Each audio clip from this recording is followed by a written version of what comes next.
Donc bonsoir à toutes, bonsoir à tous. Merci d'être ici pour ce premier live sur Twitch de Religaré. Je suis Trent Denier et j'ai donc l'honneur d'être votre animateur pour cette soirée durant laquelle on va pouvoir parler d'une façon un petit peu atypique, vous allez le voir, je pense, de la danse de la fille de Jephthé dans le livre des juges, un épisode du coup de la Bible hébraïque ou de l'Ancien Testament selon le rapport qu'on a à ce texte. Je vais le faire en posant des questions à Jocelyn Roux que je vais présenter dans quelques instants. Ce que je vous propose, c'est que pendant l'interview, n'hésitez pas, donc si vous avez des questions qui vous viennent, vous les posez. Moi, je les reprendrai si elles vont dans le sens de la discussion, pour pas que ça nous fasse retarder sur le propos que Jocelyn a à dire. Et si c'est pas le cas, je vous proposerai un autre temps de questions à la fin pour poser d'autres questions plus généralistes. On va essayer de pas dépasser 22h30 sur ce premier live. Voilà, donc j'espère que tout va bien se passer. N'hésitez pas à me le faire savoir dans le chat s'il y a le moindre petit souci technique. Je le corrigerai avec la plus grande vélocité que je peux. Donc c'est pas très français, c'est pas grave, je le dis quand même. Avant d'aller retrouver Jocelyn, on va passer par le générique de l'émission.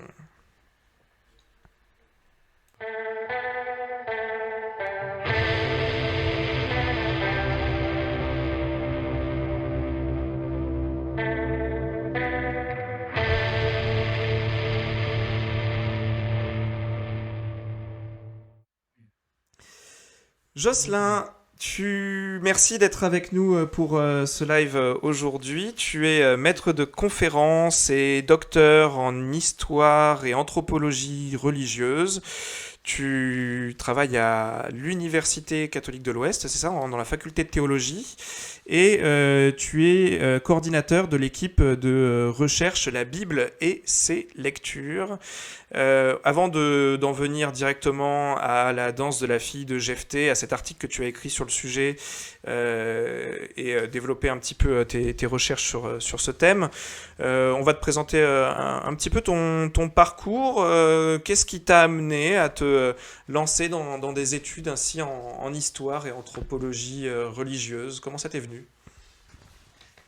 Alors, c'est toujours un peu délicat de répondre à ce genre de questions parce qu'on ne sait pas trop jusqu'à quel point on doit livrer l'aspect personnel de la chose parce que je pense, enfin moi c'est en tout cas ma conviction, qu'on peut difficilement dissocier ce type de recherche d'un cheminement personnel. En tout cas, dans mon cas, les deux sont intimement liés. Donc je m'en excuse à l'avance si jamais je suis dans un schéma un peu trop autobiographique, hein.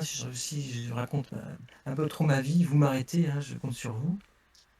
Euh, et alors, je ne vais pas remonter jusqu'à l'enfance, mais je pourrais un peu quand même, parce que j'ai été amené à découvrir le texte biblique très très tôt, parce que à la maison, il y avait des bandes dessinées sur les évangiles, par exemple, que je dévorais, parce qu'il y avait des choses qui m'intriguaient. Et puis, je suis chrétien de tradition catholique, donc on m'a, comment dire, je suis allé à la messe, j'ai fait ma première communion, etc. Et c'est vrai, ce qui me caractérise, je pense, par rapport à mes autres camarades, je pense que j'en ai pris vite conscience, c'est que dès que c'était la lecture de la Bible, ben, j'étais très très attentif et je voulais absolument comprendre. C'était une espèce d'obsession déjà petit d'essayer de comprendre. Et puis, j'ai une grand-mère qui m'avait offert, ça doit être pour ma profession de foi, je crois, donc ça doit être, je sais pas que je me trompe, ça doit être autour de 12 ans, je crois. Il m'avait offert une Bible de Jérusalem avec les notes intégrales et ça me fascinait, ce gros livre avec toutes ces petites notes, donc ça a aiguisé ma curiosité. Et puis en fait, j'étais plutôt programmé, alors le terme programmé est peut-être un peu fort, mais il est juste quand même, pour être plutôt ingénieur, parce que ça marchait bien à l'école et donc et notamment en maths et en physique et dans ces cas-là, très souvent, alors je sais pas si c'est le cas de tout le monde, en tout cas dans les milieux un peu ruraux, parce que je viens d'un petit village, ben, ça allait de soi qu'on allait faire un bac C, et puis qu'après on allait rentrer, si ça marchait bien, pour faire maths sup, maths spé, et puis après, bah, on était ingénieur, et comme ça on avait un bon travail, bien stable, qui rémunère bien, etc. Sauf que je rentrais pas bien dans le schéma parce que les maths et la physique, ça m'ennuyait. C'est pas que ça m'intéressait pas, mais c'était pas, je sentais que c'était pas tout à fait mon truc. J'étais beaucoup plus intéressé par la musique, qui est l'autre de mes passions. Mais j'ai quand même fait un bac C, voilà, et j'avais trouvé une sorte comment dire, de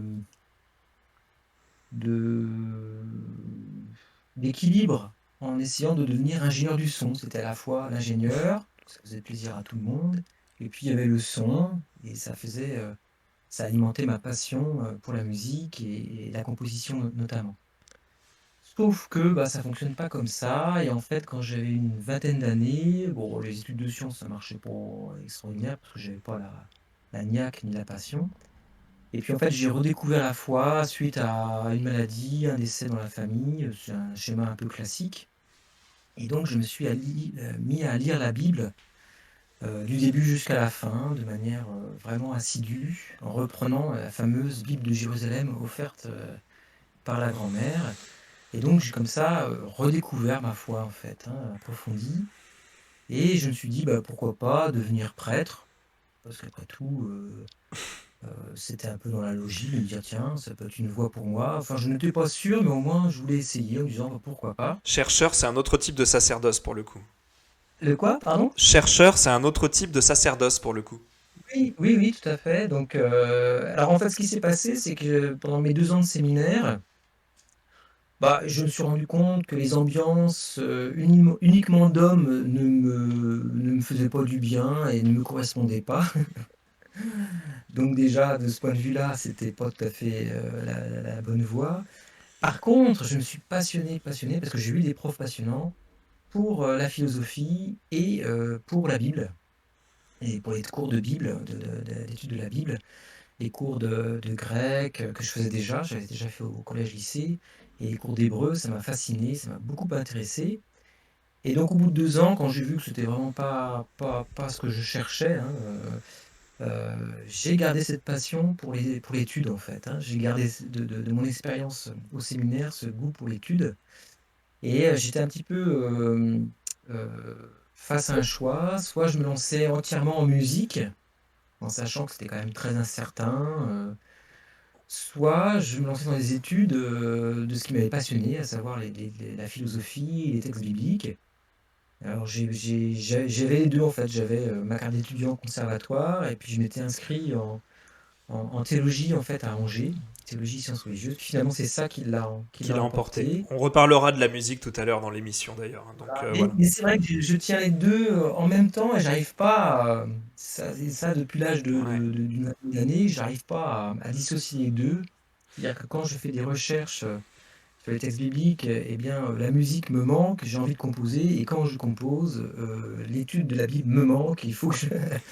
Donc je suis un insatisfait heureux malgré tout, hein, parce que mais pris entre ces deux passions. Donc voilà. Donc après, ça s'est enchaîné, hein. J'ai Bah fait oui. un master, puis une thèse de doctorat à Strasbourg. Et je me suis intéressé en fait d'abord à la danse. Euh, Pourquoi je me suis intéressé à la danse? Je sais pas si Alors, c'est quelque à chose la qui... danse dans le récit biblique. Voilà. Dans le reste Parce public, que c'est voilà, c'est ça. justement un petit peu le sujet de ce soir. Et tu as écrit plusieurs articles sur le sujet. Exactement, oui. Et une thèse de doctorat aussi, hein, sur le sujet. Ouais.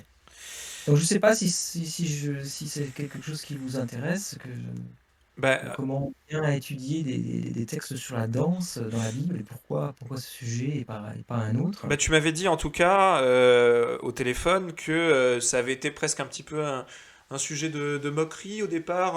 Oh, bah, toi, tu fais la danse dans la Bible, c'est le sujet un peu subsidiaire. Et puis en fait, en tirant le fil, tu t'es rendu compte de l'importance du truc, quoi.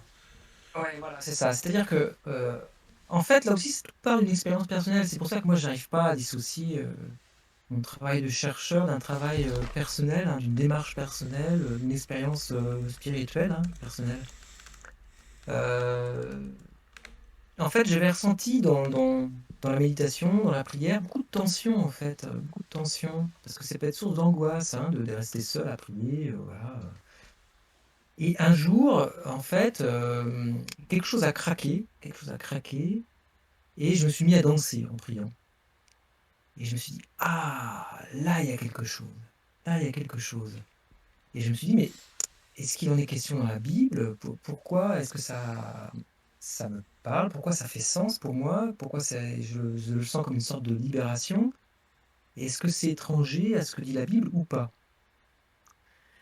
Alors, j'ai commencé à aller voir dans le dictionnaire, un peu partout dans les encyclopédies bibliques, et j'étais surpris il y avait rien en fait. Il y avait rien. Il y a plein d'encyclopédies bibliques où en fait il y a rien. Vous allez à la danse, il y a rien. Parfois dans musique, il y a une ligne, deux, trois lignes pour dire que il est question de la danse dans la Bible et puis c'est tout en fait.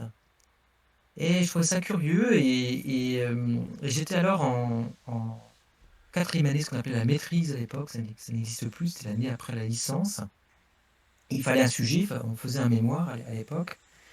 Et je m'étais dit, tiens, il y a cette histoire de danse de David, ça m'intrigue, est-ce qu'il n'y aurait pas quelque chose là? Et en fait, je me suis rendu compte que c'était pas du tout anecdotique, qu'il y avait vraiment une pensée théologique et mystique sur la danse dans la Bible. Ça a été le choc. Sauf que, eh ben, pour le voir, ça, il fallait vraiment lire les textes avec une autre logique que celle qu'on a habituellement, qu'il fallait rentrer dans l'imaginaire de ces textes. Et contrairement à ce que je lisais partout dans les livres sur le sujet, contrairement à ce qui se dit encore, et tu as raison de parler de cet échange, hein, j'ai eu toutes les peines du monde à faire valoir mon sujet, j'ai obligé de changer de directeur. Oh, je suis obligé de dire qu'on m'a insulté, hein, on s'est moqué de moi. C'était vraiment pas le sujet, c'était considéré comme un sujet pas sérieux pour quelqu'un qui a priori n'était pas sérieux, quoi. Ouais.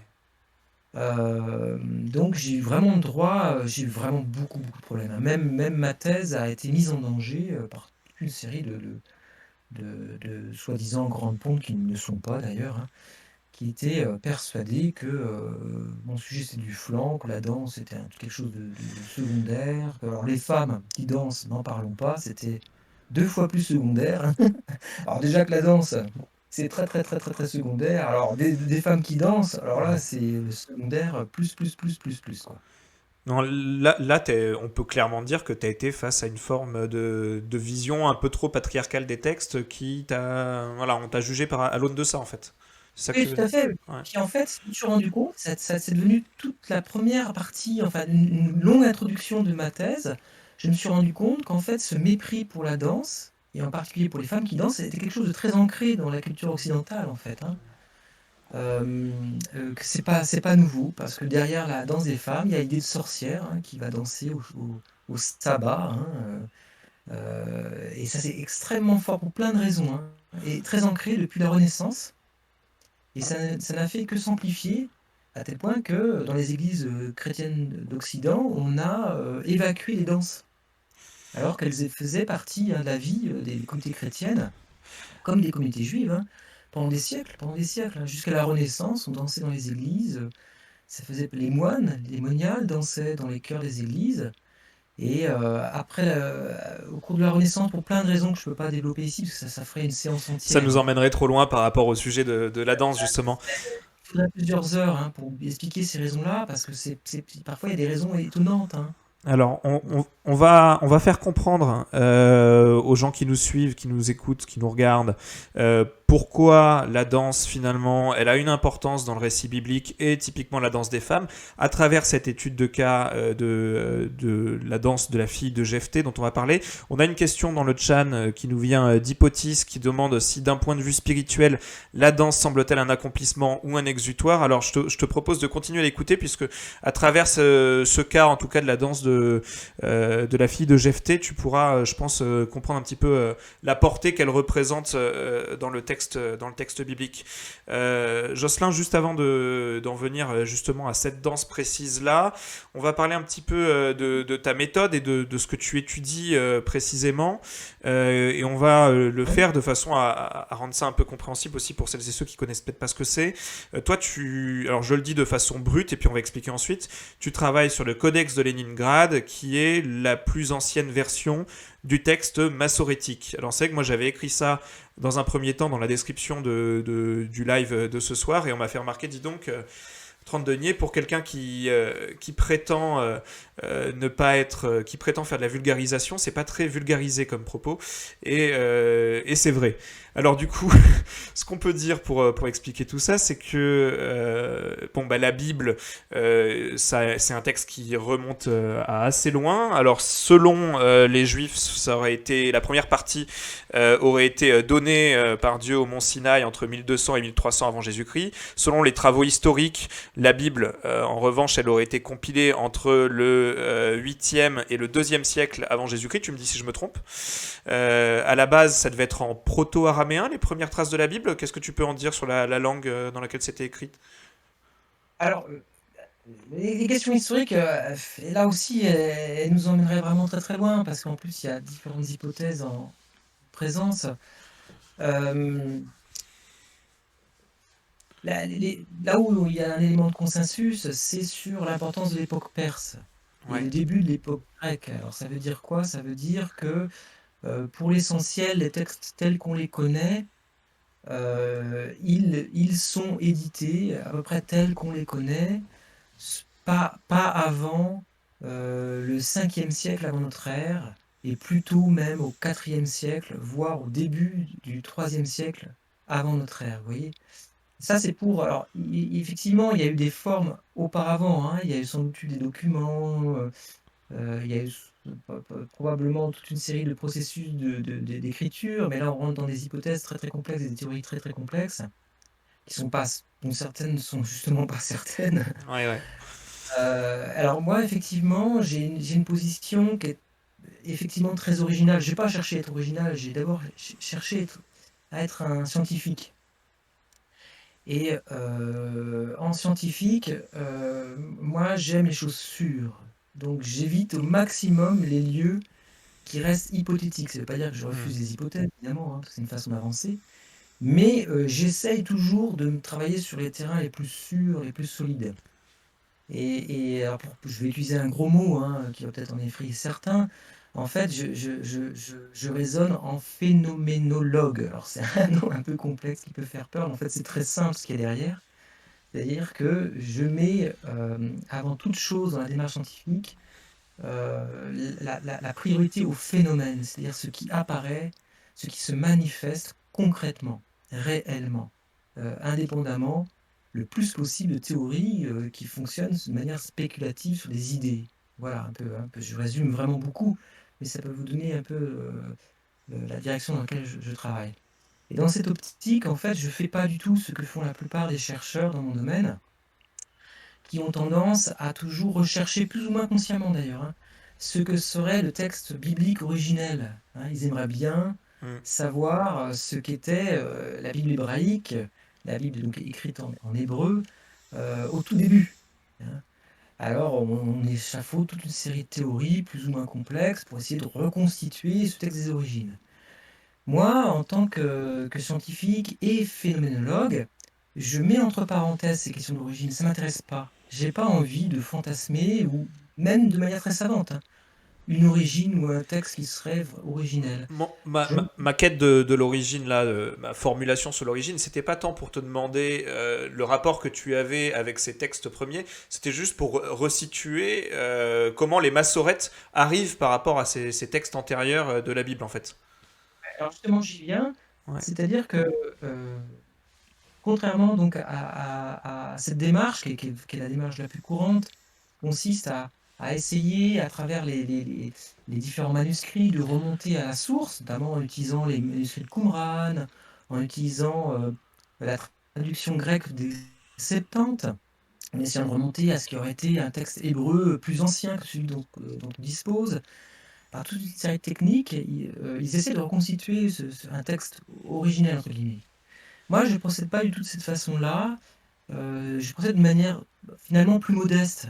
C'est-à-dire que je ne prétends pas interpréter la Bible. Je ne prétends pas interpréter la Bible hébraïque. Je prends au sérieux chaque manuscrit, en fait.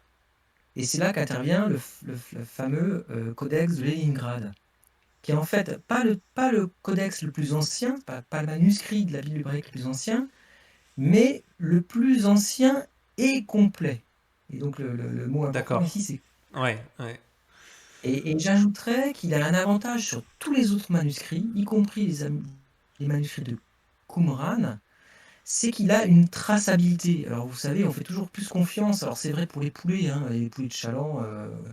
Vous voyez, on aime bien aujourd'hui, on a raison, hein, de savoir d'où vient notre poulet, hein, ou notre bœuf qu'on va manger, pour ceux qui sont carnivores, ou vos légumes, hein, on préférera les carottes dont on sait qu'elles sont cultivées à 2 km plutôt que à 700 ou 800. Et on a raison, hein, pratique. Eh bien, ma logique est un peu similaire, c'est-à-dire que ce manuscrit-là, il a un avantage sur tous les autres, c'est qu'on sait d'où il vient. C'est-à-dire qu'il vient d'une des branches du judaïsme. Il a été porté par une tradition juive reconnue et par une famille qui est la famille des Ben Asher, puisque ce codex est lui-même la copie d'un autre codex fameux, hein, qui est le codex d'Alep, qui date d'à peu près de 930, alors que le codex de Leningrad, qui est une excellente copie, qui est intégrale, lui, contrairement au codex d'Alep, lui, il date de 1008-1009 de notre ère, on est bien Ouais, d'accord, hein. ouais. Donc voilà pourquoi, pour moi, il est extrêmement important, et je raisonne comme un archéologue, en fait. C'est-à-dire qu'un objet est beaucoup plus intéressant, il dit 100 fois plus de choses quand on connaît son contexte d'excavation en archéologie, hein, quand on sait d'où il vient, que lorsqu'on le retrouve sur l'étagère d'un richissime collectionneur, où là, il ne dit plus rien, cet objet, ou quasiment plus rien. On peut le rapprocher à d'autres objets, mais on ne peut pas le resituer dans un contexte, il ne parle plus relativement à un contexte. Eh bien, dans ma démarche, un texte, c'est pareil. Et donc, je préfère ce manuscrit, parce que je sais d'où il vient, je sais qu'il est d'une tradition sûre du judaïsme, même s'il n'est pas aussi ancien qu'un texte de Qumran, parce qu'il est complet, parce qu'il reflète une édition à un moment donné, et que je l'ai surtout, je l'ai dans les mains. Hmm. Je l'ai dans les mains. Alors, pas lui directement, mais sa copie, hein, c'est facsimilé, j'y ai accès, et donc j'ai ici un objet sûr, réel, et non pas reconstitué par toute une série d'hypothèses. Voilà. Et donc c'est celui-ci que tu traduis et à partir duquel tu as travaillé pour notamment, entre autres articles, celui qui nous intéresse ce soir, qui est La danse de la fille de Jephthé ou L'enfantement de la vengeance. C'est ainsi que tu l'as intitulé. On va commencer à s'approcher de cet épisode, mais avant ça, le livre des juges dont c'est tiré, il s'y passe pas mal de choses, pas mal de péripéties. Moi, je disais dans un autre live Twitch sur une autre chaîne il y a quelques semaines de ça que le livre des juges, c'est un peu Conan le barbare, quoi. C'est les aventures guerrières de peuples d'un peuple face à d'autres peuples qui vénèrent des dieux sombres un petit peu. Qu'est-ce que tu peux nous en dire en tout cas de ce livre des juges? C'est vrai qu'il y a beaucoup de conflits guerriers, beaucoup d'aventures avec les peuples voisins dedans. Alors, alors, comme tous les textes bibliques, et ça j'espère que je vais essayer de vous le montrer dans les minutes qui vont venir, c'est que chaque livre est un monde immense. Donc je ne pourrais pas le résumer. Ah non. Il m'est arrivé un cours de 26 heures que sur ce livre, donc vous imaginez. Mais je vais simplement en dire ce qui va être utile pour comprendre l'épisode de la fille de Jephthé. Donc ça va être vraiment, je vais faire une lecture très très pragmatique, hein, de ce livre-là pour en venir à cette danse de la fille de Jephthé. Ce qui est, moi, me semble important pour notre sujet, c'est la dynamique de ce livre, effectivement, qui est teintée de violence, comme le livre de Josué, hein, qui précède, hein. Alors c'est quoi le livre des juges? Euh, Avec le livre de Josué, le peuple d'Israël vient de s'installer en terre de Canaan. grosso modo, il s'installe, même si c'est pas aussi simple que ce qu'on aurait pu imaginer. Ça se passe là aussi de manière assez violente, mais attention, hein, derrière des récits qui peuvent effectivement rappeler des récits héroïques, à chaque fois, il ne faut pas oublier que derrière ces récits-là, il y a en fait une instruction théologique et mystique qui est en marche. Et donc, le travail du lecteur averti et d'exégète, hein, avec ses méthodes hein, de critique, scientifique, eh bien, c'est de montrer cette profondeur par-delà là, simplement le récit héroïque. Et donc, nos Israélites, ils ont du mal avec le livre des juges, ils ont du mal à rester fidèles à Adonai, hein, le Dieu hein, qui les a amenés jusqu'à cette terre et qui les a libérés d'Égypte. Hein, ça, c'est vraiment sur les connaissances de base hein, de la Bible hébraïque. Ils ont du mal à rester fidèles, et donc le livre des juges va enclencher une petite mécanique hein, un peu répétitive, enfin, quand je dis un peu répétitive, en fait très très répétitive. Et tout le livre est construit comme ça, avec le même schéma répétitif. Euh, Israël peine à rester fidèle, il est très très séduit par tous les dieux qu'il y a aux alentours, hein, même si ce sont des dieux, comme tu l'as dit très bien, plutôt sombres. Et il ne faut pas oublier, hein, quand on parle des autres dieux de la région, il y a toujours, en tous les cas du point de vue israélite, l'idée que ce sont des dieux plus ou moins liés, alors pas tous, mais beaucoup quand même liés par exemple à la notion de sacrifice d'enfants. Alors ça va être important pour notre de GFT cette chose-là. Hein. Donc ce sont des dieux, comme tu l'as dit très bien, qui ont des aspects obscurs, en tout cas du point de vue de la Bible. Et donc les Israélites sont séduits par ces dieux, qui sont souvent des dieux liés à la puissance, hein, à la fécondité, à la réussite, à la richesse. Euh, et donc, les Israélites abandonnent Adonai, le Dieu d'Israël. Adonai, ça veut simplement dire Seigneur, hein, c'est pour ne pas prononcer le nom. Donc, ils s'éloignent d'Adonai, ils le laissent. Alors, Adonai dit très bien, vous me laissez, eh bien, si c'est comme ça, bah, je vous délaisse aussi. Et donc, Israël est menacé par des ennemis, parce qu'ils sont entourés de nations, hein, qui sont des nations guerrières.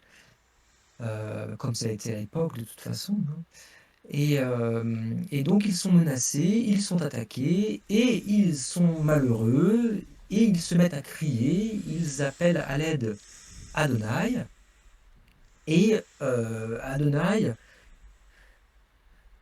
prend pitié, il est peiné, que son peuple souffre, alors il dit, bon d'accord, allez, je vais vous sauver, et donc il leur donne un juge, qui est un personnage en fait de sauveur, hein, un personnage qui va permettre de coaliser les forces israélites pour se défendre.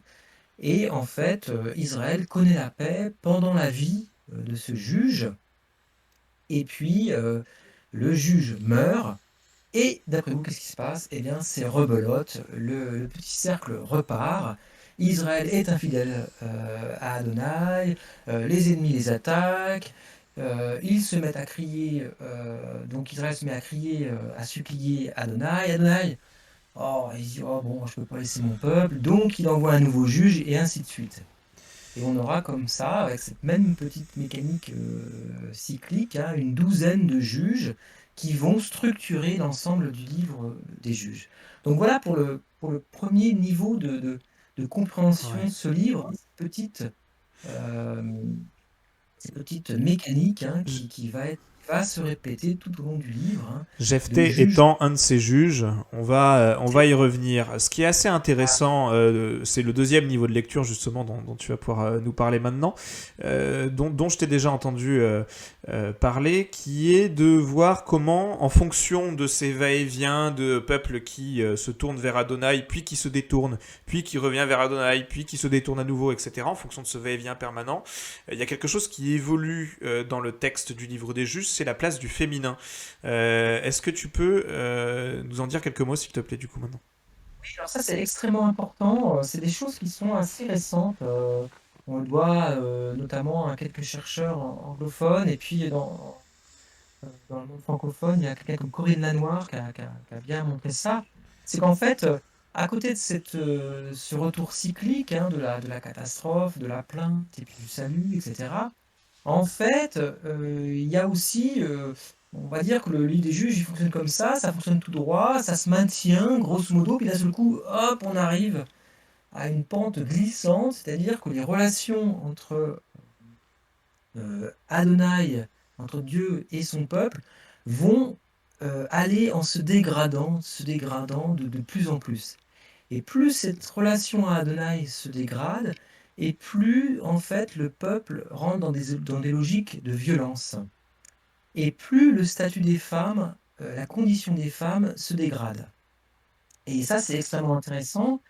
Euh, alors je vais simplement reprendre le petit schéma sous les yeux pour pouvoir vous les décrire. C'est qu'en fait, euh, au début du livre des juges, toute la première moitié, on va dire, on a des personnages féminins qui sont extrêmement forts, qui sont des personnages libérateurs, qui sont autonomes par rapport à toute tutelle. Ça va être le cas de Aksa, de Déborah, de Yaël. Alors, ce qui est important, c'est qu'elles ont des noms, elles prennent l'initiative, ce sont des femmes, j'allais dire, qui ont des personnalités fortes. Et puis arrive ce fameux chapitre 11 du sacrifice de la fille de Jephthé, et là tout part à volo, c'est-à-dire que ça se maintenait grosso modo, hein, la relation à Adonai, et puis avec Juge 11, le dessin il est comme ça, quoi. C'est-à-dire que plus rien ne va, le peuple, la relation avec Adonai dégénère, et le peuple rentre dans une logique de violence qui n'a pas de limite. Et le symptôme de cette violence, c'est la condition des femmes, c'est-à-dire que cette condition se détériore de manière très nette. Euh, Avec comme simple symbole déjà le fait que à partir de la fille de Jephthé, les femmes ne sont plus nommées. On n'a pas le prénom, le nom de cette fille de Jephthé, elle est juste la fille de Jephthé. Exactement, à partir de la fille de Jephthé, les femmes d'Israël n'ont plus de nom. Et Alors dans le livre des juges, hein, après ça peut changer, mais en tout cas on est vraiment sur le livre des juges. juges, hein, je ne suis que dans l'idée Ouais, juge. Hein. ouais. À partir de Juge 11, les femmes qui étaient nommées, qui étaient des fortes personnalités, alors on verra que la fille de Jephthé aussi est une forte personnalité, hein, mais elles deviennent victimes en fait. Elles sont de plus en plus victimes. Alors c'est très net avec la fille de Jephthé, puisqu'elle va être sacrifiée par son propre père, mais c'est que le début de massacres à n'en plus finir qui touchent spécifiquement les femmes, puisque après elles vont être brûlées, trahies, elles vont être violées, elles vont être volées. Et là, je fais référence, par exemple, au viol et meurtre de la concubine du Lévite, en Juge 19, le massacre généralisé des femmes de Benjamin, en Juge 20, l'enlèvement des filles de Silo, en Juge 21. Enfin bref, alors c'est extrêmement important, ça, parce que là, on a accès à une instruction théologique et mystique centrale, à savoir que la condition des femmes est un symptôme caractéristique de l'état de la relation d'Israël avec son Dieu. Plus la relation avec Adonai est détériorée, et plus la condition des femmes se détériore. Et ça, c'est extrêmement important. Et on va le voir de manière très nette avec la fille de Jephthé, puisque ce que j'ai montré, c'est qu'en fait, la fille de Jephthé, elle est au service d'Adonai, Adonai s'opposant à la logique de violence qui vient frapper les femmes, en fait. Alors Chose, venons-en. Oui. chose qui est déjà perceptible en Juge 4 et 5. J'ai fait un long article aussi sur cette question-là. C'est une chose qui est déjà perceptible en Juge 4 et 5. Hein. Ce sera peut-être l'occasion d'une prochaine interview du coup. Venons-en à l'épisode de la danse de la fille de Jephthé, mais déjà à son père, justement. Jephthé, c'est un de ses juges. Mais quel juge Il partait pas bien dans la vie quand même, on peut dire. Hein. Non, il part pas bien du tout, et ça explique beaucoup de choses peut-être de l'histoire. En fait, il est fils de Galad, alors que c'est le nom de la tribu. Alors, est-ce que c'est le fondateur de la tribu? Sans doute pas, mais en tous les cas, il porte le nom de la tribu, donc ça, c'est sans doute un personnage important. Et sauf que lui, il est le fils d'une prostituée. Donc évidemment, c'est démarré difficilement dans la vie. Et ses frères, qui eux sont des fils légitimes, la première chose qu'ils commencent par faire, c'est de le chasser, parce qu'ils ne veulent pas qu'il ait une part d'héritage avec Galad, de Galad, leur père. Donc la première chose qui lui arrive, c'est d'être chassé, d'être exclu de son clan. Et en fait, il va devenir un chef de mercenaires qui sans doute faisait des razzias. C'est pas dit explicitement, mais le terme de mercenaire est assez clair. Il est à la tête d'une bande de guerriers qui subsistent par des coups. Par des coups, c'est en tout cas ce que suggère le texte. Toi, tu dis qu'il est le fils, qu'il est un fils illégitime. Moi, dans la traduction, qui est la traduction œcuménique de la Bible, il parle même du fils d'une prostituée. C'est le Oui, cas dans le texte original aussi du Codex de Leningrad. il est fils. Alors, le texte hébreu dit littéralement le fils d'une femme qui se prostituait. Donc, c'était pas D'accord. occasionnel. C'est vraiment une prostituée d'État, je dirais. Donc, effectivement, ça entache, apparemment, en tous les cas, le personnage lui-même de Jephthé. Donc, du coup, il se retrouve, malgré tout ça, à réussir à devenir juge alors. Alors, pas immédiatement, en Hmm. fait. Alors, il est dans la liste des juges parce que à un moment donné, en juge 11-29, le texte dit le souffle d'Adonai fut sur Jephthé.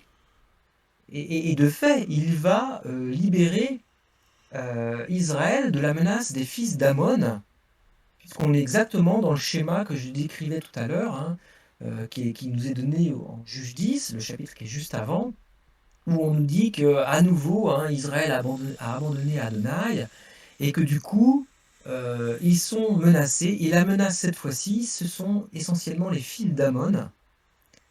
Et justement, Donc, c'est un les autre anciens, peuple en fait. C'est le nom d'un autre peuple voisin, c'est hostile, c'est ça? tout ça, ça se passe à l'est du Jourdain, hein. Donc on est vraiment en marge d'Israël, hein, si vous voulez, hein. C'est même pas la terre de Canaan au sens strict, hein, qui est euh, à, à l'ouest, hein, du Jourdain.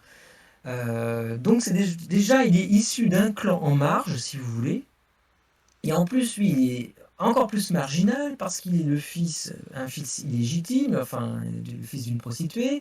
Et en plus, il a été chassé, il a été obligé de se réfugier dans le pays de Tov, qui est encore plus à l'est. Donc, effectivement, rien ne le prédestine à devenir le juge qu'on espère quand on fait appel à Adonai, hein, qu'il nous libère, hein, puisque c'est bien ce qui se passe. Israël fait à nouveau appel à Adonai, qui une nouvelle fois craque pour son peuple, hein, et a pitié de lui. Et donc, et le juge en question, ça va être Jephthé, c'est en tout cas ce que signale le verset 29, hein, le souffle d'Adonai fut sur Jephthé. Que c'est ce qui s'est passé aussi pour les juges précédents, et notamment pour le juge un peu modèle, on va dire, hein, qui était en fait Othniel. Othniel. Donc, j'ai. Voilà, Donc, donc vas-y, je les t'en prie. anciens, face à la menace des fils d'Amon, ils se disent ah, bon, il y a un guerrier qui est très fort et qui est entouré d'une bande de guerriers mercenaires, c'est Jephthé, bon, on va aller le chercher. Donc ils vont le chercher pour défendre Israël, et Galad d'abord, évidemment. Sauf que Jephthé il n'est pas dupe, hein, il leur dit, alors je résume, j'en suis désolé parce que le texte est bien plus intéressant que mon résumé. En C'est très gros, bien déjà. il leur dit, mais vous êtes gentil, mais c'est vous qui m'avez chassé, parce que rien ne se fait sans l'accord, hein, des anciens, hein, dans ce contexte-là. Et maintenant, vous venez me chercher pour vous délivrer, mais pas exagérer, hein. Et donc, en fait, ils finissent par lui promettre que si il les libère, s'il revient victorieux contre les fils d'Amon, eh bien, il deviendra leur chef. Roche, c'est la tête, hein, c'est vraiment le double sens, hein, comme en français, de Ok. chef, hein, Ok. à, fois sur le meneur et à la fois la tête. On verra que c'est important pour la suite. Donc voilà, mais Jephté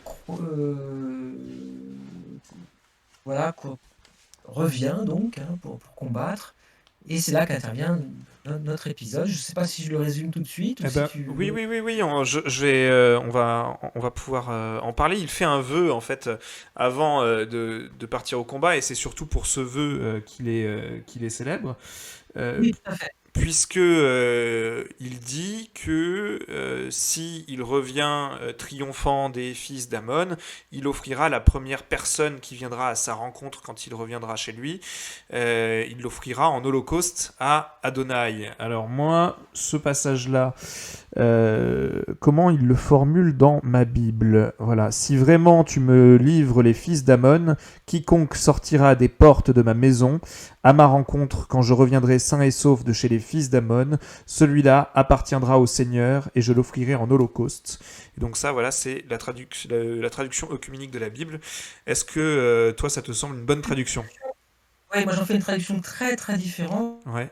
justement en me limitant au manuscrit hein, du Codex de Léningrad, c'est-à-dire que je ne vais pas chercher, dès que le l'hébreu est difficile, je ne vais pas chercher la Septante, je ne vais pas chercher euh, ailleurs, hein, je me contente de ce manuscrit, je vais le plus loin possible dans la compréhension de l'hébreu, ce qui m'amène à une traduction effectivement à des traductions effectivement très différentes et qui changent complètement le sens de l'épisode.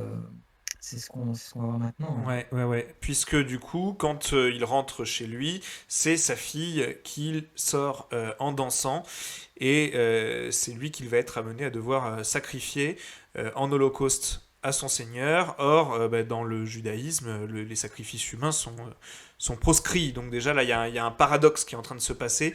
À ce moment-là, il y a un drame familial qui se joue, mais également en fait un drame divin. Je vais te laisser du coup nous expliquer un petit peu ta lecture de tout ce passage-là. Alors, je ne sais pas comment on peut procéder, parce que je peux projeter le texte de ma traduction, ce qui est peut-être le Ok, plus intéressant. on va faire Euh, comme ça alors. Je te laisse nous partager ton écran et puis tu vas commenter en direct. ouais, ouais. Euh, en fait, ce qu'il faut comprendre, c'est que à cause des choix dont je vous ai parlé tout à l'heure, c'est-à-dire que je me contente du codex de Leningrad, c'est que j'en assume toute la réalité, y compris la réalité poétique. Et parce que c'est un texte qui est en fait vocalisé et qui est quantillé, c'est-à-dire qu'on a les indications du chant, ce qui donne en fait aussi la rythmique de cette poésie. Et cette rythmique-là, alors je fais court, hein, parce que là aussi on pourrait passer des heures, hein, je la traduis aussi, cette rythmique. C'est-à-dire que j'essaye de restituer cette poésie hein, qui est dans le chant hein, du texte.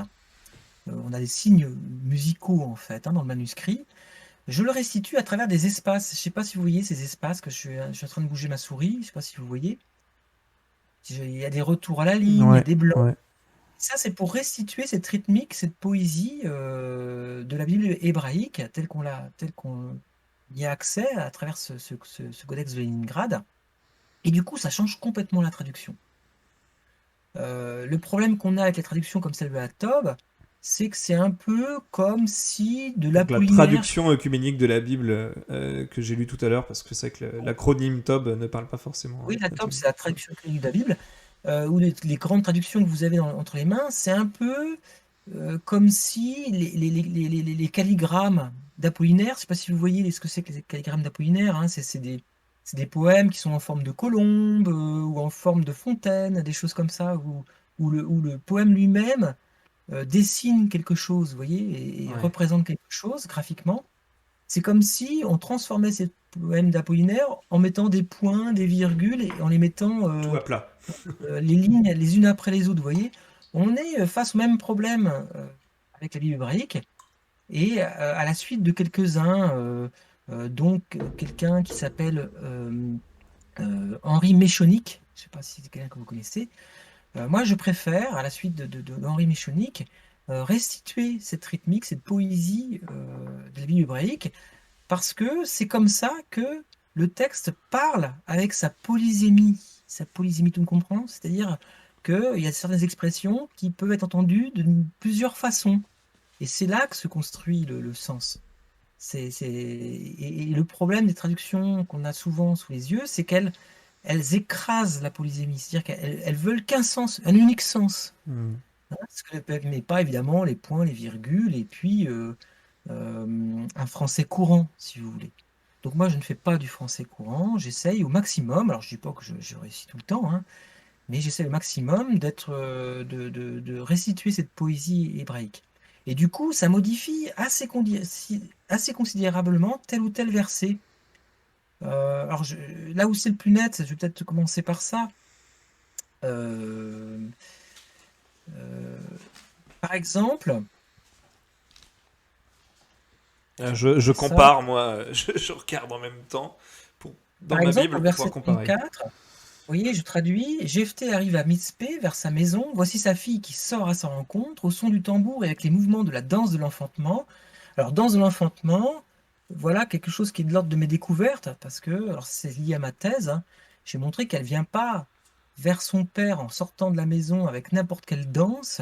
Ouais. C'est la danse qui est désignée par le mot hébreu mecholot. Et en fait, j'ai montré que c'était pas n'importe quelle danse, c'est une danse de l'enfantement. C'est-à-dire que c'est une danse qui reprend la gestuelle des femmes qui enfantent. Alors vous allez me dire, mais comment Avant que tu nous l'expliques juste cette danse-là et comment tu as pu comprendre que c'était une danse de l'enfantement, juste pour que les personnes qui nous suivent puissent voir un petit peu vraiment à quel point il y a une différence dans le texte entre celle que le même passage que tu viens de nous lire. Moi, je vais le lire sur la traduction. Attends, là, Ah, je finis le verset, hein. Et ok, bah vas-y, seulement, finis. ouais. Donc Jephthé arrive à Mispé vers sa maison. Voici sa fille qui sort à sa rencontre, au son du tambour et avec les mouvements de la danse de l'enfantement. Et seulement, elle, l'unique, il n'a à cause de lui ni fils ni fille.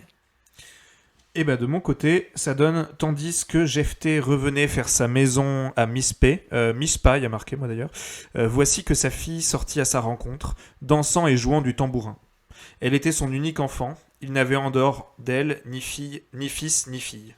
On voit déjà pas mal de choses qui changent le sens, qui sont absentes. On va pouvoir y revenir. Tu nous expliquais la danse de l'enfantement notamment. Oui, alors la danse de l'enfantement, donc qui est désignée par le terme mecholot, j'ai montré que c'était en fait un dérivé du verbe roule, qui signifie être dans l'agitation de l'enfantement, qui est confondu souvent avec notre verbe, mais je ne rentre pas dans le détail. Alors comment c'est possible cette chose-là? Bah, tout simplement parce qu'à l'époque de la rédaction, quelle que soit l'époque hein, qu'on choisisse, hein, que ce soit l'époque perse ou le début de l'époque grecque, en fait les femmes enfantaient en position verticale, euh, accroupie et plus sûrement à genoux, semi-assise, en tous les cas debout. Enfin, en position verticale en tous les cas. Ouais, et probablement debout, hein, semi-assise debout. Et donc, en fait, bah, évidemment, la gestuelle de l'enfantement, elle n'est pas du tout la même que celle qu'on connaît aujourd'hui, hein, où les femmes sont euh, allongées sur le dos, ça n'a strictement rien à voir. Là, qu'est-ce qui se passe pour une femme qui enfante en position verticale? Eh bien, elle est obligée de s'agripper. Il faut qu'elle tienne quelque chose, quelqu'un, hein. Et j'ai montré que très, très probablement que c'est l'époux, hein, que c'est le soutien, l'appui. C'est l'époux qui est censé être là hein, pour qu'elle s'agrippe. Très probablement, hein. Il y a plusieurs indices en tout cas qui montrent ça. Donc de toute façon, elle doit s'agripper pour se maintenir en position verticale. Et puis l'autre chose, c'est qu'elle ne peut pas s'empêcher, à cause de la douleur dans le bassin, elle ne peut pas s'empêcher de piétiner. Et évidemment, ça a une conséquence très importante, c'est qu'en fait, l'enfant, il va tomber. Il va tomber de manière très, très, très, très concrète, hein. Évidemment, il va être rattrapé hein, par les sages-femmes, évidemment. Mais il tombe très concrètement. C'est vraiment mettre bas dans ce cas-là. Et donc, dans ces mouvements, donc, il y a des mouvements de bassin à cause de la douleur, et puis, il ne faudrait pas qu'elle piétine trop, et pourtant, elle piétine. Et tout ça, visuellement, c'est une expérience un peu terrible, à la fois magnifique et terrible, parce qu'on a une femme qui est dans la force, qui est dans une agitation irrépressible, Et ceux qui ont assisté à l'accouchement de leur femme, ils pourront vous en parler s'ils ont tenu la main de leur femme, hein. Certains m'ont dit qu'ils avaient des très très gros bleus. Je peux les croire. C'est parce que il faut s'agripper, hein, y compris en position sur le dos. Alors imaginez en position verticale, hein. Et donc, alors, en même temps, c'est une vision qui pourrait paraître dégradante, hein, parce que évidemment, elle piétine et dans le sang, et dans les os, et dans ses excréments, hein, parce que très souvent, alors aujourd'hui, on fait des lavements, hein, parfois pour éviter ça, mais évidemment, parfois, ça arrive aussi C'est organique qu'elle en tout cas. patauge dans ses propres excréments. Donc c'est à la fois une vision à la fois sublime et terrible. Et dans l'imaginaire biblique, cette femme qui enfante est très présente. Elle revient régulièrement avec ce double aspect, à la fois terrible et à la fois... et notamment, elle va être comparée à un guerrier. Un guerrier, la métaphore guerrière va revenir fréquemment pour décrire cette femme qui enfante en position verticale. Cette danse de l'enfantement, selon toi, du coup, elle revient à différents moments du texte biblique. On va en citer un autre pour donner une idée, sans le décrire dans le détail, parce que c'est l'objet d'un autre article sur lequel on t'interviewera peut-être, mais c'est celui de la prophétesse Myriam, c'est ça? Tout à fait, oui, oui. C'est-à-dire que tandis que Donc, les fils d'Israël sortent victorieux, ils sont désignés comme les armées d'Adonai, hein, les Tsevaot, les armées d'Adonai, tandis qu'ils sortent victorieux du combat avec Pharaon et ses chars. en traversant la mer, en fait, hein, c'est ça? Voilà, ils se mettent à crier Ya, comme des nouveau-nés, hein, Ya, Ya, qui est aussi le début du nom divin, hein. Et les femmes les accueillent ces guerriers avec cette danse meurelotte, cette danse de l'enfantement. Et en fait, chacun vit euh, un nouvel enfantement, une nouvelle naissance selon son genre, hein. Euh, les hommes à travers le cri des nouveau-nés et les femmes à travers la gestuelle de la danse de l'enfantement.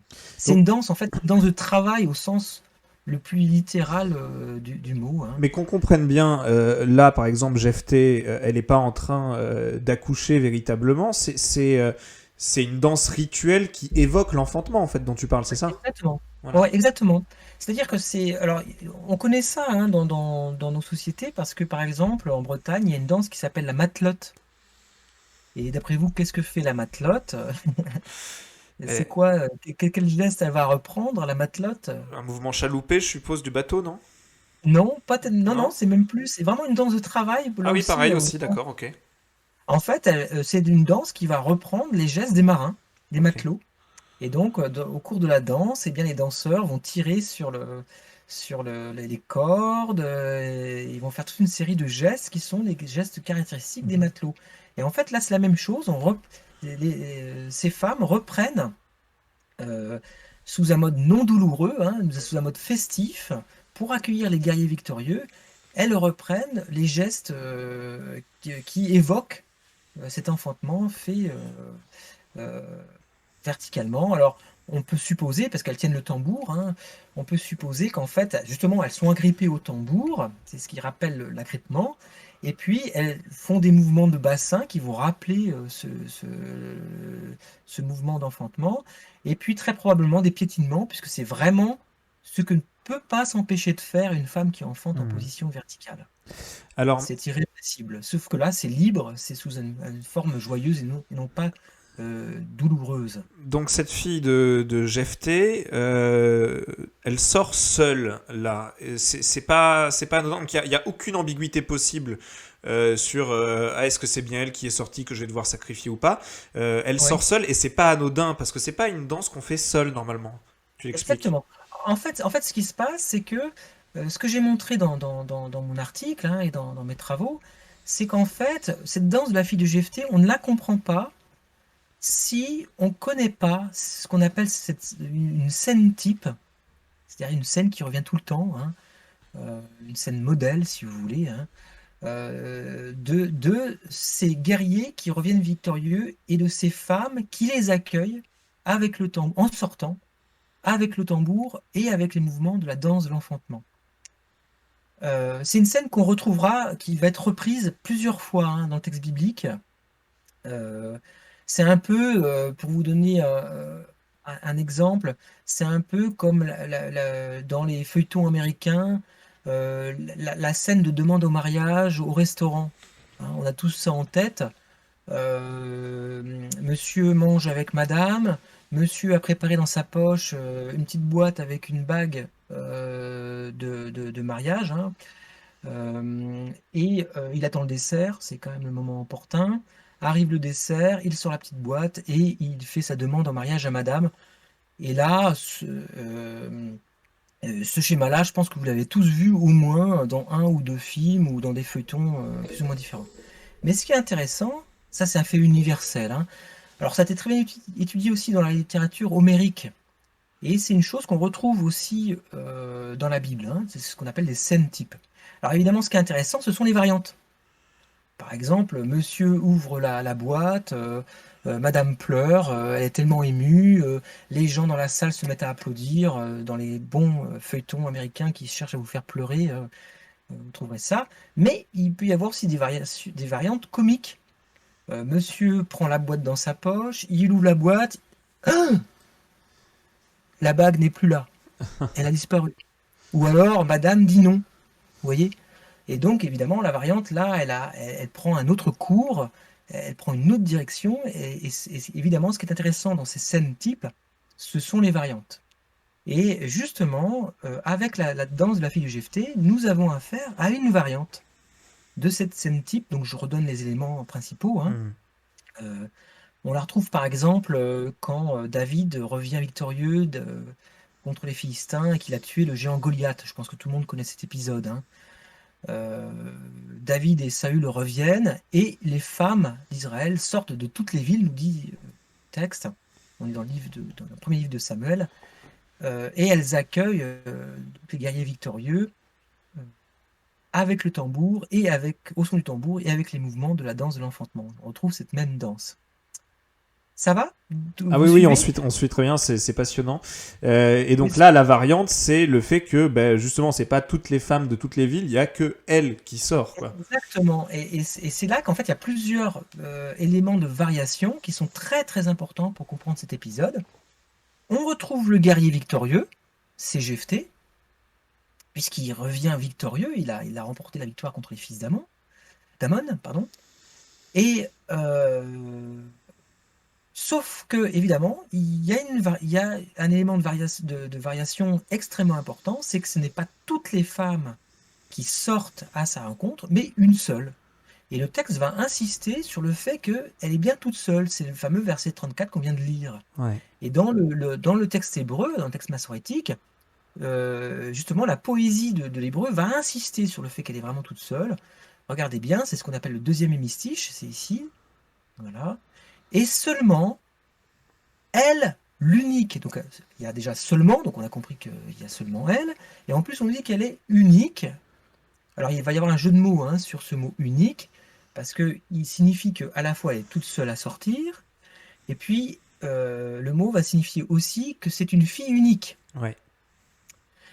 Et le texte nous dit ensuite, il n'a à cause de lui ni fils ni fille. Alors je pourrais y revenir. En fait, là, il y a eu un problème en hébreu. En fait, c'était une expression de l'hébreu qui n'était pas comprise jusqu'ici, et j'ai montré qu'en fait, c'était comme ça qu'il fallait le traduire. C'est pour ça que là, il y a un changement très net par rapport aux traductions que vous pouvez avoir dans les mains. Et en fait, c'est un commentaire du narrateur, c'est-à-dire celui qui raconte l'histoire, et il dit ce qu'il pense de tout ça. Il ne Je se sais, contente pas de je sais qu'on décrire. a quelques hébraïstes qui nous suivent sur le chat. N'hésitez pas à la fin de l'interview de poser des questions justement sur les éléments de traduction. Très On pourra y souvent, revenir, on pourra y revenir.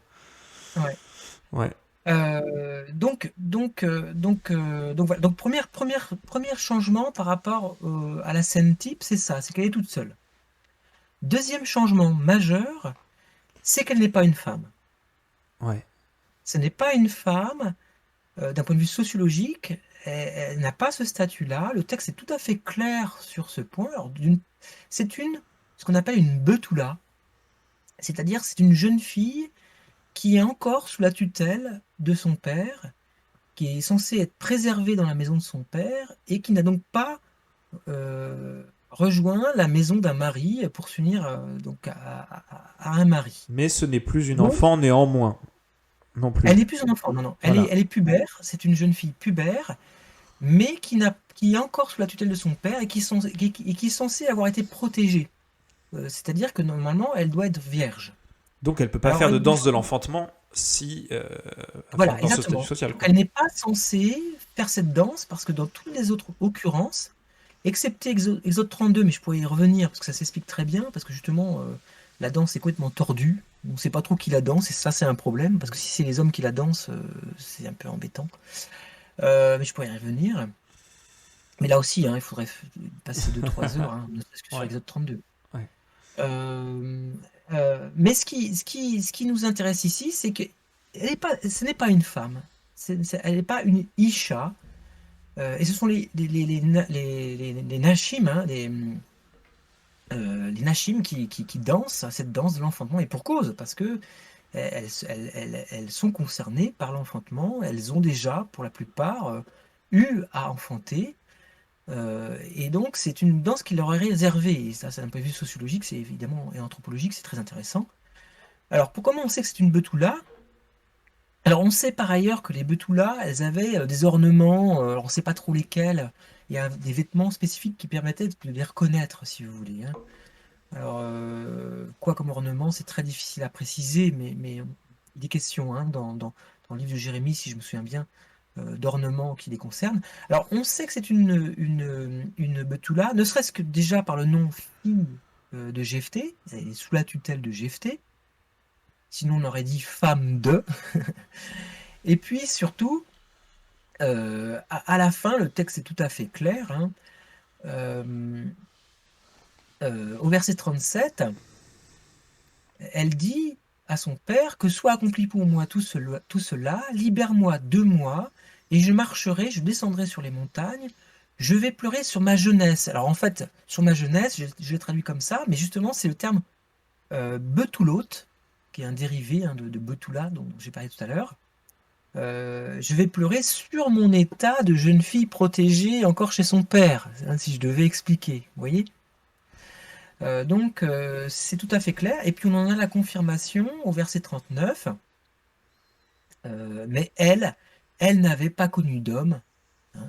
Et évidemment, c'est un euphémisme pour dire qu'elle Mm. n'a pas eu encore de relation sexuelle avec un homme. Donc on est face à de multiples paradoxes. Oui, Le fait que déjà le champion divin propose d'offrir en sacrifice une personne humaine au Seigneur alors que c'est interdit, et le exactement. fait que sa fille vierge fasse une danse de l'enfantement, on est aussi dans un paradoxe, et de fait Exact- qu'elle accouche symboliquement de quelque chose alors qu'elle n'est pas enceinte, elle ne peut pas accoucher de quoi que ce soit.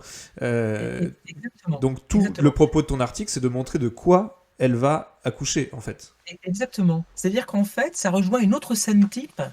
Alors, là, pour le coup, qui est très très représentée, hein. Je n'ai pas calculé le nombre exact, mais je crois qu'on en a pas loin d'une bonne dizaine. Une autre scène type qu'on trouve déjà en Juges 4 et 5, et ça c'est important évidemment, c'est la scène type de la femme qui enfante la vengeance contre un coupable. Euh, et on retrouvera les mêmes termes. Alors, en gros, en fait, c'est un personnage féminin, mais attention, un personnage fantastique. Par exemple, dans le livre de Jérémie, c'est une tempête femme qui va agir comme ça. Dans le livre de Samuel, on en a un exemple où où c'est une femme sans.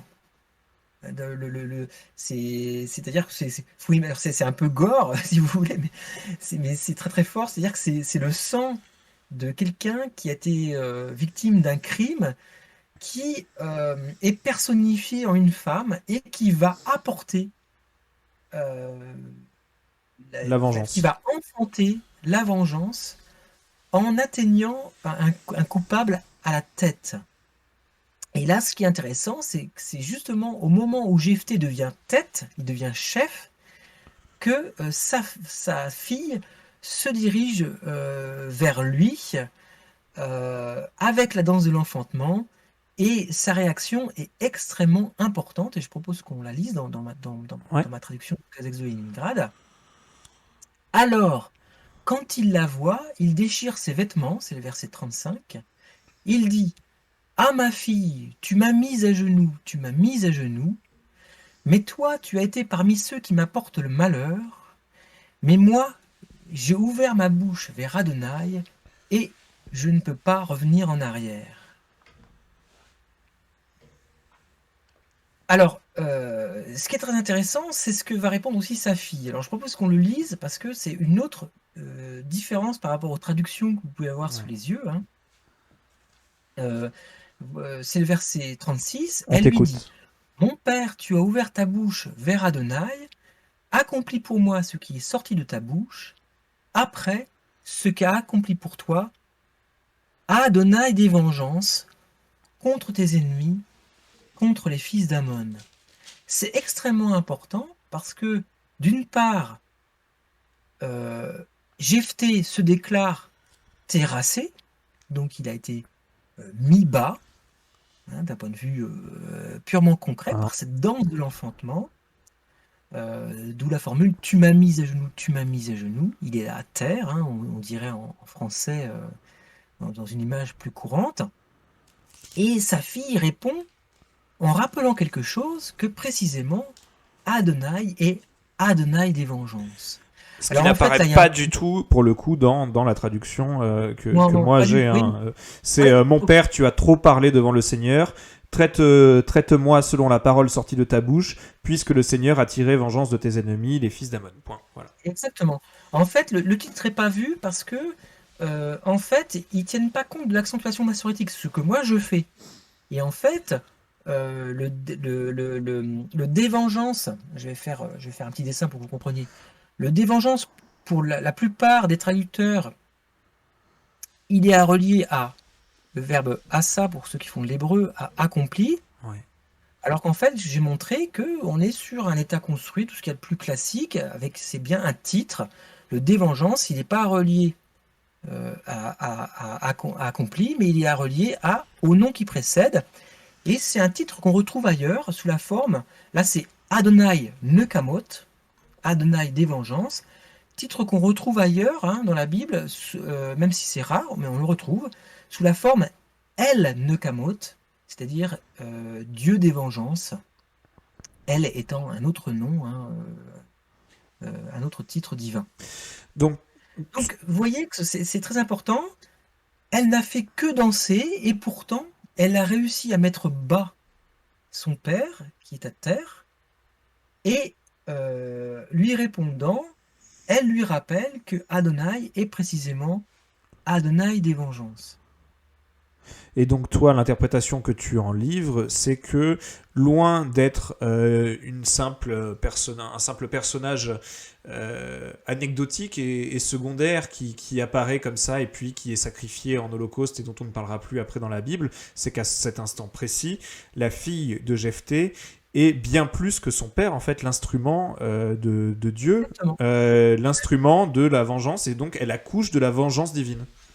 Exactement, c'est-à-dire qu'elle est un agent d'Adonai qui va apporter la vengeance à quelqu'un qui s'est rendu coupable en faisant ce qui est une abomination, comme le rappelle très bien la Torah, à savoir sacrifier un être humain. Mais loin d'être seulement un personnage qui va apporter la punition, elle est aussi le personnage qui sauve, puisque c'est elle qui va réussir à résoudre le paradoxe selon lequel on ne peut pas sacrifier quelqu'un à Adonai. Ouais, exactement. Alors en fait, parce que je vois que le temps passe, passe très vite. On a commencé un petit peu en retard à cause des soucis techniques qu'on a eu au début, donc bon, on peut un peu déborder, mais on va éviter de trop déborder quand même. Mais voilà. Alors ce qu'il faut comprendre, c'est que ces personnages qu'on retrouve ailleurs, hein, de la figure féminine qui apporte au nom d'Adonai la vengeance à un puissant qui est coupable, ces personnages-là, ils sortent quasiment tout le temps tout droit du monde divin, en fait, hein. C'est-à-dire que c'est pour ça que ce sont des êtres fantastiques.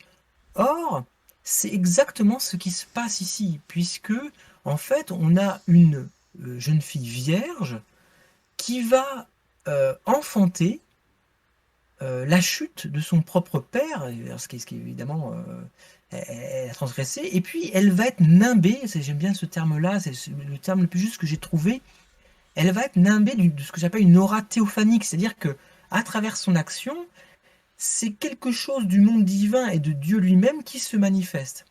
Et ça, on le voit à travers les expressions utilisées par Jephthé lui-même, qui ne seront pas démenties par sa fille, hein. Et d'une certaine façon, à son insu, plus ou moins à son insu, c'est difficile à déterminer, Jephthé dit le vrai de la situation. Il va dire quelque chose de très important, il va dire « Tu m'as mis à genoux, tu m'as mis à genoux ». Alors, pour ceux qui font de l'hébreu, c'est le verbe kara qui est utilisé ici au ifil. Or, si vous cherchez partout dans le texte biblique, dans la Bible hébraïque évidemment, ce verbe-là au ifil, il n'est utilisé que dans le cas de Dieu. Vous voyez, c'est un terme il n'y a que Dieu qui peut mettre à genoux. Or là, Jephthé dit que c'est sa propre fille qui l'a mise à genoux, Ouais. Alors, ça n'arriverait qu'une fois, on pourrait se dire, bah, c'est le hasard, sauf que ça arrive une deuxième fois, quand il dit, mais toi, tu as été parmi ceux qui m'apportent le malheur. Alors là, le pluriel est extrêmement important. Alors cette fois-ci, c'est le terme achar, et devinez, je suppose que vous devinez déjà, qui peut apporter le malheur à quelqu'un, et en particulier en lui supprimant toute postérité ailleurs dans la Bible. Je pose la question qu'à Damien, parce qu'il n'y a que lui qui peut Bah si, ils peuvent parler. répondre dans le chat aussi, mais c'est le Seigneur quoi qui peut le faire, c'est ça? Exactement. Voilà. C'est-à-dire que là aussi, au CAL, dans ce type de configuration, alors il faudrait que je rentre dans le détail, mais dans ce type de configuration, alors on en a un exemple en Josué avec Akan, un personnage un peu problématique aussi, hein. C'est Adonai qui apporte le malheur, et notamment il va apporter le malheur en privant Ouais. le coupable d'une lignée. Et c'est exactement ce qui arrive ici, vous voyez. Donc on en a...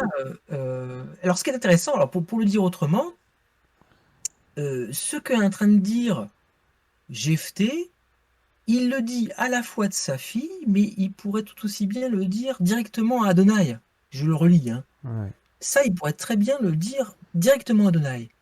Tu m'as mise à genoux, tu m'as mise à genoux, mais toi, tu as été parmi ceux qui m'apportent le malheur. Alors le pluriel, là, il est vraiment très intéressant, parce que évidemment, c'est la présence même d'Adonai, hein, qu'on devine, qu'on peut, en tout cas rétrospectivement, quand on connaît cette figure, hein, de la femme fantastique, hein, qui sort du monde divin pour apporter le malheur.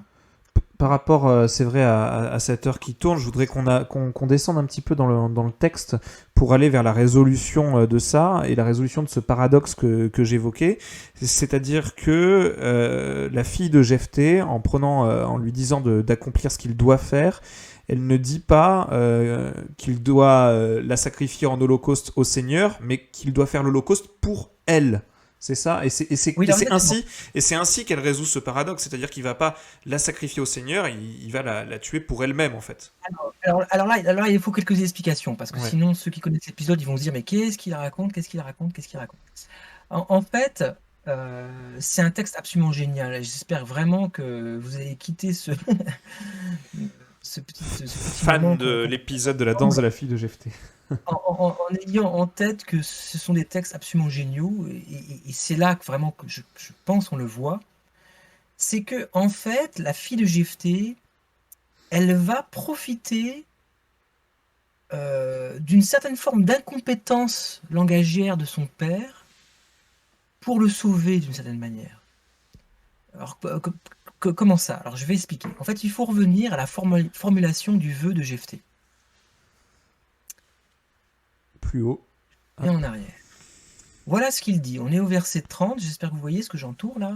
Ouais, on te voit. On voit. Alors, je vais peut-être prendre un petit marqueur justement pour vous montrer. Jephthé, donc verset 30, fait cette promesse pour Adonai, il dit.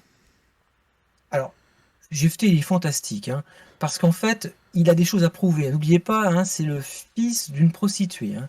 Alors, il a tendance à en faire trop. Il a un complexe social. Oui, il en fait trop. Et notamment, ça va se voir dès qu'il prend la parole. C'est-à-dire qu'il utilise une sorte de lyrisme un peu ridicule. C'est-à-dire que c'est admis dans le lyrisme biblique qu'on répète des mêmes mots. Alors lui, il en met une couche tout le temps. Sauf que c'est comme s'il se prenait un peu les pieds dans le tapis, si vous voulez. C'est-à-dire que ces formules, à vouloir être très lyriques, elles en deviennent à la limite, comment dire, grotesque, ridicule. Oui, grotesque et surtout pas correct au niveau de l'hébreu. Vous voyez ce que je veux dire? Et alors moi, je triche pas. C'est-à-dire que là où d'autres traductions essayent de corriger, en fait, ils maquillent le discours, ils le rendent acceptable, le discours de Jephthé. Moi, je laisse, si le discours est grossier dans l'original, ben, je le laisse grossier et mal équilibré et bancal. Et de fait, tous les spécialistes voient que la formulation est bancale. Sauf qu'après, ils corrigent quand même. Moi, je ne corrige pas. Et vous allez voir, ça va devenir extrêmement intéressant. Alors, il va être très lyrique. Hein. Si tu remets les fils d'Amon entre mes mains, il sera qui sortira. Sortant, oui, il répète encore. Sortira, sortant. Il répète 2 fois le verbe yatsa. Hein. Par les portes de ma maison à ma rencontre. Lorsque je reviendrai en paix de chez les fils d'Amon, il sera, oui, il répète encore, il sera. Pour Adonai, je le ferai monter en holocauste. Alors, le lecteur qui lit un peu rapidement, il fait une équivalence que fait Jephthé, c'est-à-dire que pour lui, l'Holocauste est pour Adonai. Être pour Adonai, ça équivaut à offrir en holocauste celui qui sortira à Adonai. Mais c'est pas du tout ce que disent ces paroles. Ouais. En fait, c'est complètement bancal parce que quand on dit qu'on fait monter un holocauste, on dit pour qui on le fait monter. D'autant plus dans un contexte où il y a le problème des autres dieux de la région. Vous voyez ce que je veux dire, hein. Il faut savoir pour qui on le fait, cet holocauste. Alors, regardez la formule. Je le ferai monter en holocauste, point. Ouais. Et il sera pour Adonai, il est terriblement ambigu. Alors, beaucoup plus en hébreu qu'en français, hein, parce qu'en fait, on peut comprendre, il sera au service d'Adonai. Ça va? Ouais. Alors, j'irai même plus loin. Hein. Cette formule-là, en hébreu, on la retrouve ailleurs. On pourrait traduire aussi « Il tiendra lieu d'Adonai.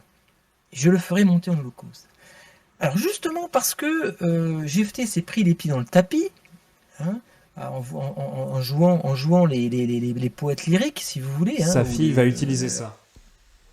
Eh bien, sa fille va utiliser ses erreurs de langage pour déplacer ses paroles. Elle va les déplacer d'abord en profitant du fait que Jephthé n'a pas mentionné pour qui serait l'Holocauste. Et qu'est-ce qu'elle va faire? Elle va dire que l'Holocauste, il n'est pas pour Adonai, mais il est pour elle. Regardez bien. Je le mets encore à une autre couleur. Elle dit à son père, c'est verset 37, « Que soit accompli pour moi tout cela. » Alors elle l'avait dit avant, hein, je remonte un peu. Elle lui dit, « Mon père, tu as ouvert ta bouche vers Adonai, accompli pour moi ce qui est sorti de ta bouche. Après ce qu'a accompli pour toi Adonai des vengeances contre tes ennemis, contre les fils d'Amon. » Alors, ce qui est très intéressant, c'est que là, c'est la fille de Jephthé qui parle, mais le narrateur va ratifier cette chose-là. puisque regardez au verset 39 ce que va dire le narrateur, celui qui raconte l'histoire, il va Il dire, accomplit pour elle. puis à la fin des 2 mois, elle revient vers son père, il accomplit pour elle, autrement dit, l'Holocauste, le fait de brûler entièrement la personne, n'a pas été accompli pour Adonai, mais pour la fille de Jephthé. Pour le dire autrement, la fille de Jephthé s'est substituée à Adonai. Autrement dit, en jouant sur le langage, en jouant sur la parole, la fille de Jephthé a fait en sorte que son père ne soit pas complètement sacrilège, puisqu'au final, il n'y a pas eu de sacrifice pour une divinité. Et potentiellement qu'il n'y ait pas de répercussions sur le peuple d'Israël aussi, puisqu'on suppose que s'il avait fait ça pour Adonai, ça aurait pu courroucer le dieu énormément, quoi. Oui, c'est effectivement une possibilité, parce que le chef est toujours responsable pour le peuple. Ça, c'est vrai que c'est une logique qu'on voit. Alors, du coup, rétrospectivement, évidemment, tout le vœu de Jephthé change de sens. Vous voyez, je vais le reprendre pour que vous voyez l'intérêt. Et du coup, il prend une valeur mystique, puisque la fille de Jephthé a fait en sorte non seulement que son père ne se dédise pas, puisque le vœu a été accompli, mais elle a fait en sorte qu'il ne soit pas sacrilège, puisque en fait, il n'y aura pas de sacrifice pour Adonai. C'est pour elle que tout va être accompli. C'est pour elle qu'elle va être mise à mort. Et donc, elle est dans le sacrifice d'elle-même. Et vous allez voir que elle fait, par la même occasion, pour un lecteur averti, évidemment, qui lit rétrospectivement, elle fait de son père une sorte de prophète malgré lui. Regardez bien ces paroles de Jephthé. Je reviens sur les versets 30 et 31. Jephthé fait cette promesse pour Adonai, il dit: si tu remets les fils d'Ammon entre mes mains, il sera qui sortira, sortant par les portes de ma maison à ma rencontre, lorsque je reviendrai en paix de chez fils d'Ammon. Il sera pour Adonai, je le ferai monter en holocauste. C'est exactement ce qui vient de se passer. On avait une fille qui a transgressé son statut social pour incarner la figure fantastique de la femme qui enfante la vengeance au nom d'Adonai contre un coupable. Elle était donc littéralement à son service. Oui, et de fait, celui qui sortira, il a été pour Adonai jusqu'à en perdre la vie. Et de fait, il l'a fait monter en holocauste, point final. Pas pour un dieu, certainement pas pour Adonai. C'est une lecture très puissante de ce passage et qui est, c'est vrai, un passage assez méconnu du grand public, en tout cas de la Bible hébraïque ou de l'Ancien Testament, encore une fois, selon le point de vue où on se place. Et tu lui donnes une puissance symbolique énorme et on voit très bien, à travers ce cas et à travers cet article que tu as rédigé, toute l'importance que peuvent avoir les figures féminines dans ce texte et aussi toute l'importance que peut avoir la danse. Et là, typiquement, on se retrouve quand même avec un chapitre qui porte le nom de Jephthé, mais où le personnage en fait le plus malin, le plus puissant, celui qui résout la situation, eh bien, ce n'est pas lui, ce n'est pas le grand guerrier, c'est sa fille, sa frêle jeune fille qui résout tout ça en fait. Exactement, d'où la conclusion, c'est ce qui permet de comprendre la conclusion, sinon on ne la comprend pas. D'ailleurs, c'est pour ça que la plupart du temps, elle est mal traduite, cette conclusion, et elle est simplement erronée dans la plupart des traductions. C'est que, regardez bien, les versets 38, 39... Rapidement, Jocelyn, puisqu'ensuite il faudra qu'on passe un petit extrait de ta musique et qu'on en dise juste 2 mots, et puis on ira aux questions du public ensuite, du chat. Voilà. Alors, le verset 40, depuis ce jour jusqu'à aujourd'hui, les filles d'Israël marchent pour célébrer la fille de Jephthé, le Galaadite, 4 jours dans l'année. Ce qui est extrêmement important ici, c'est que la célébration, elle n'est pas pour Adonai. Et alors encore moins pour Jephthé. Ouais. C'est une célébration pour la fille de Jephthé. Alors souvent, le terme-là, que j'ai traduit par célébrer, est très mal traduit parce qu'il est traduit comme si c'était une lamentation. Mais c'est pas du tout une lamentation. C'est au contraire, c'est un terme qu'on retrouve en Juges 4 et 5. C'est au contraire un terme de célébration honorifique. Elle va être honorée. Et pourquoi elle va être honorée? Et ça, c'est la boucle qui va être bouclée. Et si vous voulez en savoir plus, il faudra lire l'article, c'est qu'en fait, qui devait sortir de cette maison pour accueillir Jephthé? Eh bien, pour un lecteur averti qui connaît les coutumes d'Israël, ce que semble pas connaître, et on en a des preuves ailleurs, Jephthé, qui devait sortir des maisons pour accueillir le guerrier victorieux? C'était évidemment des femmes. Les filles d'Israël, à savoir l'équivalent de ce que sont les filles d'Israël. Autrement dit, qui devait mourir? Eh bien, une des filles d'Israël, les filles d'Israël. Ouais. exactement, une femme qui serait sortie, comme on a l'habitude de le faire, pour accueillir le guerrier victorieux. Autrement dit, qu'est-ce qui s'est passé dans ce récit? Eh bien, la fille de Jephthé, traversant son statut social, eh bien, elle va se substituer à une des femmes qui était condamnée par le vœu imbécile de Jephthé. Et en retour, que font ces femmes? Eh bien, elles vont célébrer cette jeune fille qui, alors qu'elle était encore vierge, a préféré se sacrifier pour l'une d'entre elles. On va pouvoir passer, aller vers la conclusion de cette émission. Avant ça, juste dire quelques mots sur la musique, ta musique en l'occurrence, puisque de ton travail universitaire, tu en as fait une continuation musicale. Tu es compositeur en musique contemporaine. Alors c'est un style de musique qui est peut-être pas connu des personnes dans le chat, peut-être que si, mais tu as tiré une pièce de cet épisode de la danse de la fille de Jephthé. Très rapidement, si tu peux en dire 2 mots, et puis on passe un extrait. Ensuite, je proposerai au chat de poser des questions pendant que l'extrait passera. Alors oui, j'ai eu l'occasion en fait d'essayer parce que vous voyez bien que ce texte-là, il a une dimension dramatique très très forte, et ça rejoint un autre aspect de mes travaux de recherche sur la dramaturgie biblique. En fait, les jeux dramatiques étaient très présents dans la Bible, beaucoup plus présents que ce qu'on imagine. Et on a des traces, notamment dans le cycle de Jephthé. Alors, je n'avais pas le temps de vous le montrer, mais on a une superbe trace où, en fait, on change de personnage sans que ça soit annoncé. Donc, on est vraiment dans du théâtre, si vous voulez. Et donc, je me suis dit, mais si j'essayais de reconstituer, avec ma connaissance de ce texte, de son sens, de reconstituer ce qui serait une profération antique de ce texte. Et donc, j'ai imaginé, alors ça correspond aussi à d'autres aspects de ma recherche, ce que serait un monodrame biblique, c'est-à-dire un personnage qui successivement prend la peau des différents personnages du texte. Et donc voilà, donc ça a donné un oratorio en 3 parties sur l'ensemble du cycle de Jephthé, avec une chanteuse, une soprano, un baryton et un percussionniste. Et donc on a donné déjà une pré-présentation, on va dire. Ouais. Le tout n'a pas encore été créé complètement.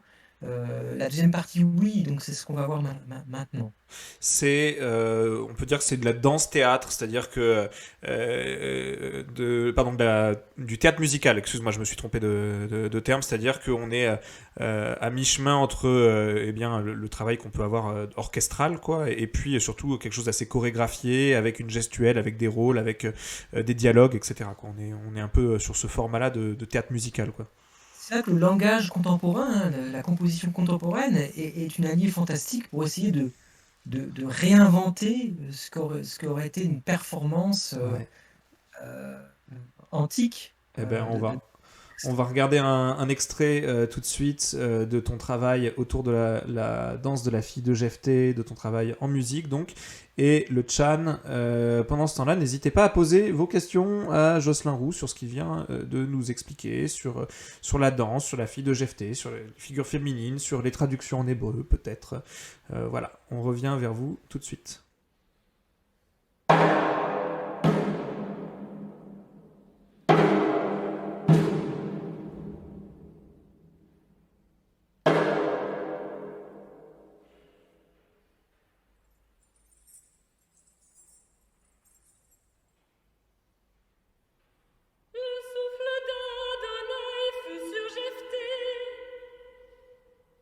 Il traverse le gala des mains.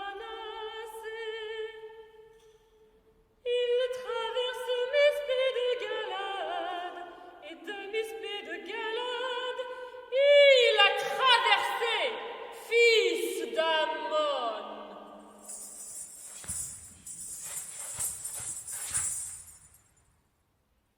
Jephthé fait cette promesse pour Adonai.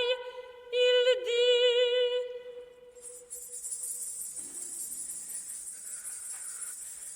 si tu renais,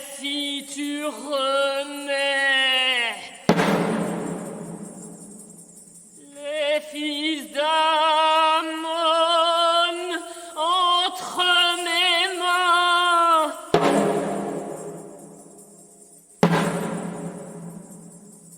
il sera qui sortira, sortant par les portes de ma maison à ma rencontre. Lorsque je reviendrai en paix de chez les fils d'Ammon,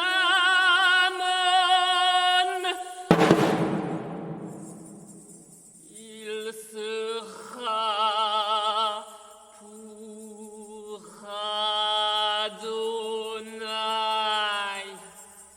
Je le ferai monter en holocauste.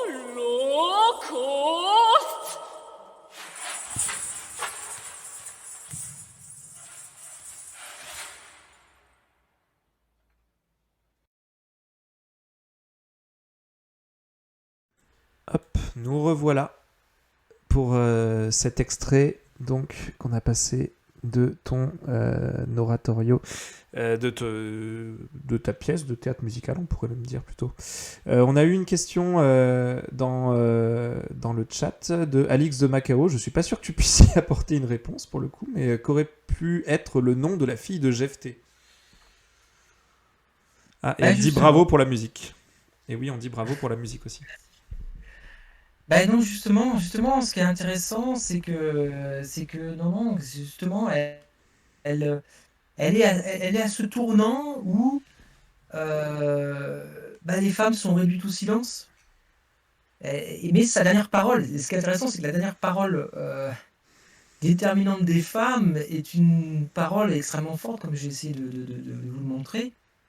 Et donc elle est à la croisée, elle a déjà plus de nom, mais elle est encore une de ces femmes fortes comme Déborah et Yaël, et donc elle est au moment de bascule. Donc, et le fait qu'elle n'ait pas de nom, manifeste justement ce lieu de bascule. Donc c'est très important, au contraire d'un point de vue littéraire, qu'elle n'ait pas de nom. Merci Jocelyn. On n'a pas... Oh bah, de toute façon, on ne peut faire que des suppositions, ou alors voir les noms qui reviennent le plus souvent, mais c'est assez intéressant en effet de voir par rapport à ce que tu disais sur la condition féminine et l'effacement de cette condition dans le livre des juges, c'est assez symptomatique, quoi. Jocelyn, juste avant de te quitter, ton texte, on peut le retrouver sur academia.eu, c'est ça, ton article, Oui, donc ainsi que tous les autres, en tapant ton nom tout simplement, Jocelyn Roux, dans le moteur de recherche, on peut trouver tous tes articles qui sont dessus, en tout cas, il y en a peut-être d'autres ailleurs. Donc celui-ci... Je peux pas tout mettre parce que Voilà. en fait, la règle du jeu, c'est de mettre les articles anciens pour que les éditeurs puissent. Bien sûr. Donc celui-ci, je rappelle, il s'appelle La danse de la fille de Jephthé ou l'enfantement de la vengeance.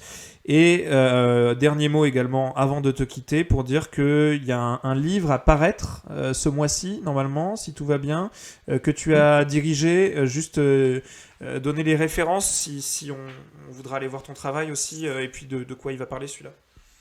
Alors c'est Rumeurs et renommées dans la Bible et ses lectures. Et notamment, je montre, pour la première fois apparemment, en tout cas dans un contexte universitaire, que en fait la rencontre entre le roi Salomon et la reine de Saba n'est pas du tout une réussite, hein, même si c'est très très glamour, c'est en fait au contraire un parfait échec. Voilà. Et là encore, c'est un texte qui nous réserve plein de surprises parce que il y a ce qu'on comprend en première lecture rapide, et puis en fait, par toute une série de jeux de mots, de renvois à d'autres textes, etc., eh bien, on nous dit autre chose, et cette autre chose est souvent infiniment plus intéressant. Et en l'occurrence, on nous dit, c'est ce que je propose en tout cas comme lecture, que cette rencontre est, d'un point de vue théologique et mystique, un parfait échec, contrairement à ce qu'on pense habituellement. Ça paraît aux éditions. Honoré Champion. D'accord, Honoré Champion. Ce mois-ci, on pourra se. C'est un recueil de contributions sur le thème des rumeurs et renommées. Très bien. Merci beaucoup, Jocelyn, d'avoir été avec nous pour ce premier live Twitch de Religaré. Merci à vous. Au revoir.